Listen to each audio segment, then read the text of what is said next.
Maximum बच्चे ऐसे हैं जिनसे कंप्लीट पेपर सोल्व ही नहीं हो पाया था, उन्होंने कंप्लीट पेपर ही अटेम्प्ट नहीं किया था।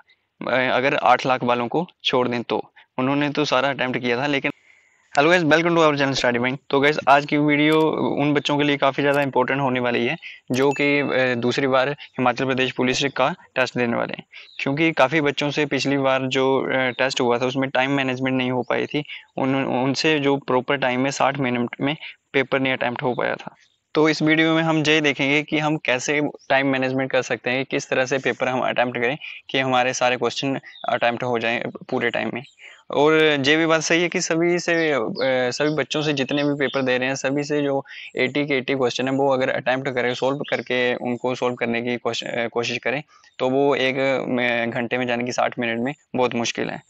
तो आप 70 टू 75 मार्क्स तो नहीं ले सकते, लेकिन हम टाइम मैनेजमेंट देख सकते हैं किस तरह से कौन सा पोर्शन पहले शुरू करके और किस पोर्शन से आप कितना टाइम देके आप इस पेपर को अटेम्प्ट कर सकते हैं। तो चलिए वीडियो को शुरू करते हैं। तो गैस, पिछले पेपर की बात करें तो पिछले पेपर में काफ़ी बच्चों ने गलती ये की थी कि जो पोर्शन उनके क्वेश्चन पेपर में सबसे पहले आया हुआ था उन्होंने उसे ही सोल्व करना शुरू कर दिया। अगर चाहे मान लो कि आपका सबसे पहले पोर्शन रीजनिंग दिया हुआ है तो उन्होंने सबसे पहले रीजनिंग ही सोल्व करना शुरू कर दिया। जब मैथ दिया है तो मैथ ही सोल्व करना शुरू कर दिया। तो आपको इस तरह से नहीं करना है, क्योंकि आपको भी पता है कि जो रीजनिंग की और मैथ की जो वर्डिंग होती है वो काफ़ी कंफ्यूजिंग करने वाली होती है। तो उसके अगर हम 16 रीजनिंग के ले लें और 8 मैथ के ले लें तो 24 इतने क्वेश्चन बनते हैं। तो अगर आप 25 क्वेश्चन को अगर सोल्व करने लग जाओ स्टार्टिंग में ही और उनकी वर्डिंग में अगर आप कंफ्यूज हो जाओ तो आपका एक क्वेश्चन भी आपसे एक 1.5 से 2 मिनट ले लेता है। तो आप उन 25 क्वेश्चन को सोल्व करने के लिए भी कम से कम 45 टू 50 मिनट, या फिर अगर ज़्यादा भी नहीं तो 40 मिनट तक आप अपना टाइम वेस्ट कर देते हो। तो अगर आप 40 मिनट तो आप इन 2 पोर्शन पे ख़त्म कर दोगे तो आपके बाकी 3-4 पोर्शन के लिए टोटल 20 मिनट बचेंगे। तो आप उन्हें फिर जल्दबाजी में सोल्व करोगे कि टाइम कम रह गया, फिर जल्दबाजी में उन्हें देखोगे और प्रॉपर ढंग से उन्हें पढ़ोगे भी नहीं।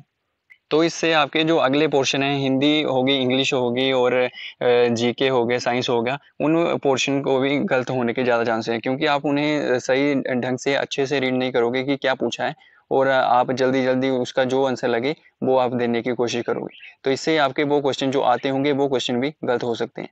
तो आपको इस तरह से नहीं करना है। तो आपको जो सबसे पहले पोर्शन सॉल्व करना है वो रहेगा जीके, जीके या फिर हिंदी, जीके, हिंदी और साइंस।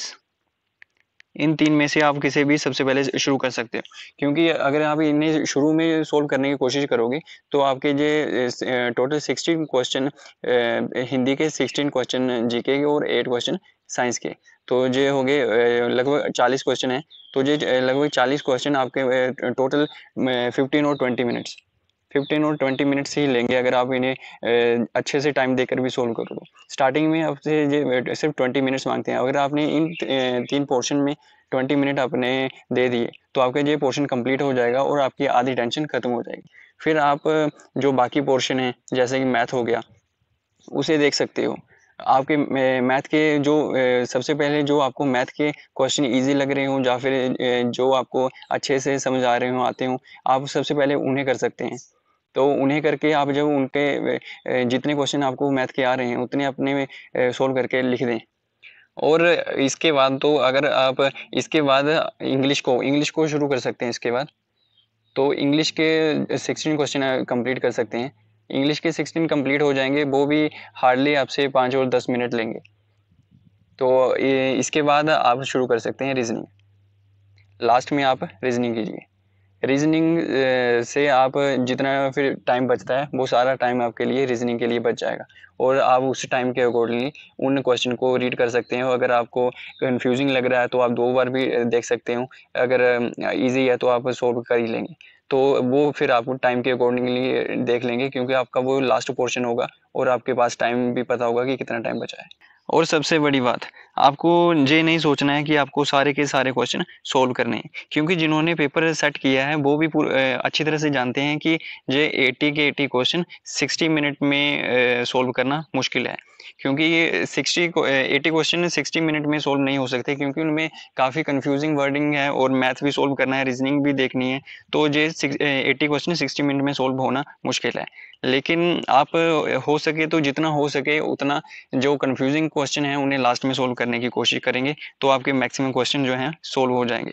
और रही मैथ और रीजनिंग की बात, तो जो एक मैथ और एक रीजनिंग ऐसे सब्जेक्ट हैं जिन्हें आप ज़्यादा से ज़्यादा अगर आप इसकी तैयारी करेंगे, ज़्यादा से ज़्यादा आप रिटन प्रैक्टिस करेंगे, इसे लिखने की कोशिश करेंगे, तभी आपके ये ज़्यादा फास्ट हो पाएंगे और जल्दी से सोल्व हो पाएंगे। आप इनकी शॉर्ट ट्रिक्स भी देख सकते हैं, अगर शॉर्ट ट्रिक्स से इन्हें सोल्व करने की कोशिश करो तो और जल्दी हो सकते हैं। तो मैथ की शॉर्ट ट्रिक्स हो जाती है और जीके रीजनिंग की भी काफ़ी शॉर्ट ट्रिक्स हैं, तो आप इनके थ्रू भी इन्हें जल्दी से सोल्व कर सकते हैं। तो और जो बाकी जो आसान सब्जेक्ट्स हैं या फिर जो टाइम कंज्यूम कम है, जैसे हिंदी, जीके और साइंस हो गया, इन्हें आप सबसे पहले स्टार्टिंग में ही ख़त्म कर दें सोल्व करके। तो इस तरह से ही आपको ये टाइम मैनेजमेंट करनी पड़ेगी, तभी आपका 60 मिनट में कंप्लीट पेपर हो पाएगा। क्योंकि पिछले पेपर को छोड़ दें तो मैक्सिमम बच्चे ऐसे हैं जिनसे कंप्लीट पेपर सोल्व ही नहीं हो पाया था, उन्होंने कंप्लीट पेपर ही अटेम्प्ट नहीं किया था। अगर 8 लाख वालों को छोड़ दें तो उन्होंने तो सारा अटेम्प्ट किया था, लेकिन अगर जो खुद से अपने सोल्व करके देख रहे थे, उनसे पूरा 80 के 80 क्वेश्चन सोल्व नहीं हुए थे। उनका कोई ना कोई जो पोर्शन है वो छूट गया था और उन्होंने लास्ट में फिर ऐसे ही अटेम्प्ट तुक्कों से उन्हें फिल किया था। तो इसी कारण से आपके कभी भी 70 प्लस मार्क्स तो नहीं आ सकते, लेकिन आप हाँ 60 अबव ले सकते हो सोल्व करके। सो गाइस, ये थे आज की वीडियो। आई होप आपको वीडियो सही लगी होगी और आप टाइम मैनेजमेंट भी देख लिया होगा कि किस तरह से करना है और इसी तरह से अटेम्प्ट करोगे। सो चैनल को सब्सक्राइब कर लें और बेल आइकन को भी दबा लें। So guys, thanks for watching and thank you. मिलते हैं नेक्स्ट वीडियो में।